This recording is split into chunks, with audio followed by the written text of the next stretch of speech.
I have talents, but nobody wants to give you a chance when you got a record or felon record.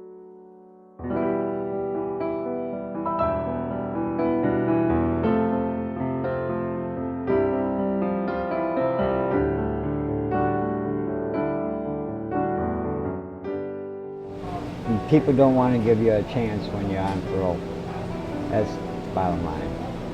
I mean, they're just constantly putting you down or trying to make you go backwards instead of forwards. I'm manager at Easy Stop Point Laundry. I went to a three-quarter house. It was ran by a man named Pastor Ronnie Wiggins. It was a good beginning. Three-quarter houses is a good thing for people that have nothing when they're coming out of prison. It actually lets them know that there's people out there that care to give you the chance. I like that.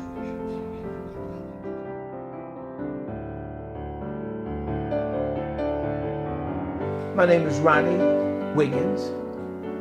I'm the facilitator and director of Higher Quality Life Transitional Living Facility.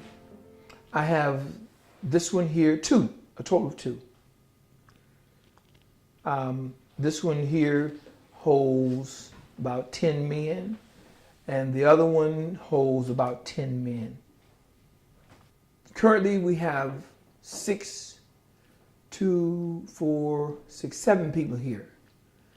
And I think at the other one, there are 5.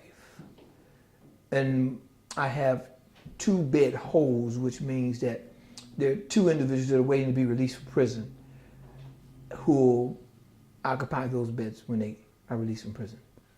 What they are is a part of a prison reentry program. Special needs is one, and then there's the other one, which is a prison reentry, which the prison reentry go in and interview inmates, potential individuals who can be a part of the program. And if they need housing, if they fit the qualification in prison, if housing is an issue, whether an individual needs to be on GPS, whether an individual has to come home on tether, determines whether or not they are placed or where they're placed.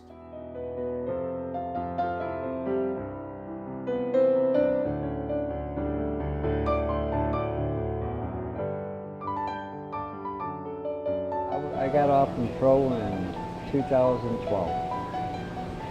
I was on parole for 2 years. I got outside my comfort zone. I was so comfortable being in prison, I didn't want to come home. And when I came home, there was nothing to come home to. So in order to get myself further into the public, I had to go outside my comfort zone and just start going out, trying to find work, talking to people on every corner of the street or every store owner, just to try to find work. Once you get out of that comfort zone and start applying yourself to what you're supposed to be doing, you do good.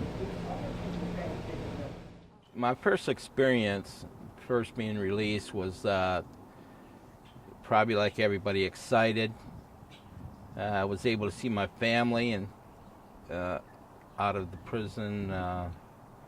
Then came the thought of, okay, it's time to get back to work, time to start making money, time to start putting the food on the table. So I had to look for work and stuff like that. So it was a little stressful, but not, not too bad. Well, when I was first released, I went to stay. I was fortunate to have a home with a wife and 3 kids, so I went right straight back to where I came from. Well, I had a 5-year parole, and it's like being in prison, but you have more freedom. You still have rules to follow. You have to check in. When I first was released, I had to check in every week, went down to every 2 weeks, then down to once a month. And it's just, having to go in there and just like talking to a counselor. He's like a babysitter almost, On entry, they sign a contract, which is a contract stating that they'll abide by the rules of the house. 10 o'clock curfew, maintain cleanliness in their own area. They're provided house chores and a chore to do each day. But they're responsible for their immediate area, meaning that they're bed spacing around there, maintaining the bathroom rooms down here clean outside. They're expected to abide by all of the guidelines we have here. One of the main ones is no drinking, no drug use in the facility, or, I mean, you can't be positive for alcohol and positive for drugs to live within this facility. Because most of them are on parole, if they're tested positive for alcohol or they need some other forms of counseling, their services set up, agencies set up that they have to receive counseling for. Such as they may have, some of them, Hope Network, some of them have therapists and case managers. Some may have to go for substance abuse counseling over Catholic Charities, what with counseling. Depending on the situation, if it's mental illnesses, then they can be connected to GHS, Genesis Health System. Hope Network, New Passages, provide those sort of counseling services.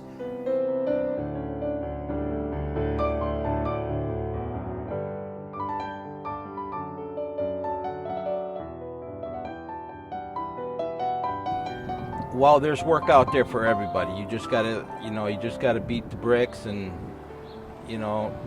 go out there and talk to people, and you just gotta sell yourself to the person that's doing the hiring.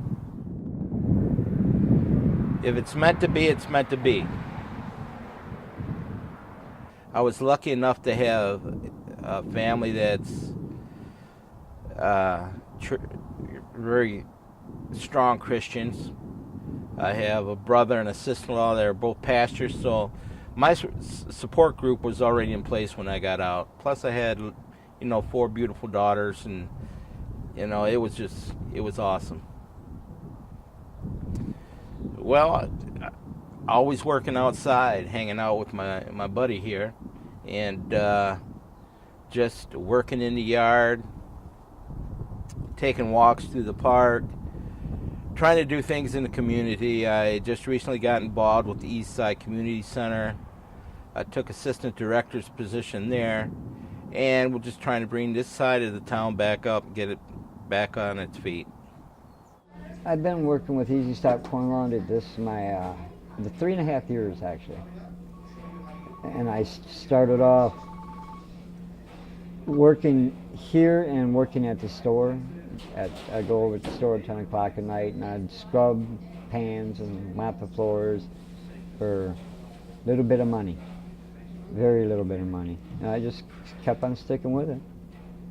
I wanted to quit a million times, but. Do you drive to work? Do you have a license in a car? I have a truck now. I have my driver's license, thank God for my little brother.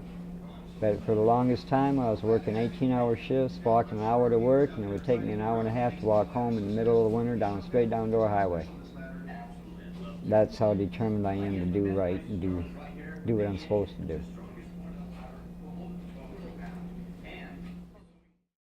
I work with wood, cook. I love to cook, and yard work. I enjoy keeping my yard looking sweet. Well, believe it or not, I take care of my 82-year-old mother. So I find myself doing more work at home than I do here on the job, because I try to make her happy in all aspects, with the clean house, the cooking, buying her stuff, just trying to make her comfortable. So I don't spend much time outside. I haven't been fishing yet. I've been out for 5.5 years.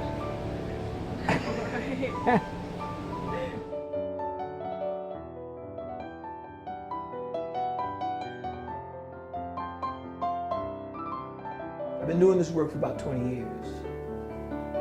It has its ups and downs, but this kind of work you have to, you can't be in it for the money. It's not getting rich. You have to love people, and you have to love seeing people turn their lives around, or helping people turn their lives around. That's the greatest reward that you can get out of this work. You really have to be called by God to do this kind of work, I say. because there are many heartaches and there are many upsets and there are many disappointments, that your connection with God helps you get through some of the disappointments and through some of the discouragements you have. And that's what I'd like to just leave you all with, is that it takes the Spirit of God working in your life to continue on doing this kind of work, working with people and seeing the heartaches and seeing the setbacks and seeing people who strive to do well and then they fall back. You always see or hear about ex-felons that return back to prison, and I'm one of them. But there is a lot of people that do get released from prison that never go back, and they become a, contribute to the neighborhood they're living in, to the state that they're living in. Well, they go on and start doing things. They get a job, they pay their taxes. I mean, they put food on the table. They could go into the neighborhood like I live in here. They can fix up the houses, and contribute and be a positive influence in their neighborhood.